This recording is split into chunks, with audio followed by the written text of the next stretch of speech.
که تاسو دواړو کې راته هر چا د جنت خټه راوړه نو زه ورته په انعام کې دا شاته موټر چې کوم یو ده دا ورته په انعام کې ورکوم. زه راوړم که نه زه راوړم. ها نو بیا ورشئ تاسو په امتحان کې استئ رای وړئ راته. دا دی لاړم او دا دی راغ. خټه لکوم یاره دا څه شی شو دا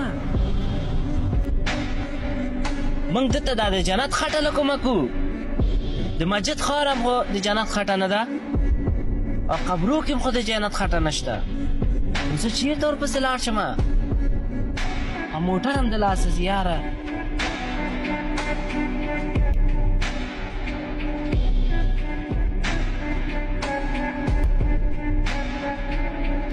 ځوانه ته خو خالي لاس راغلی لکه چې د جنت خټه دې را نه وړه. والا ډېر ورپسې وګرځېدلم خو پیدا مې نه کړله.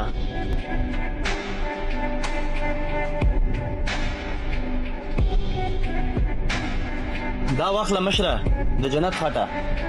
ماشاءالله ګلابه دا دې له کوم ځای نه که؟ دا زما د مور او پلار د پښو خټه ده.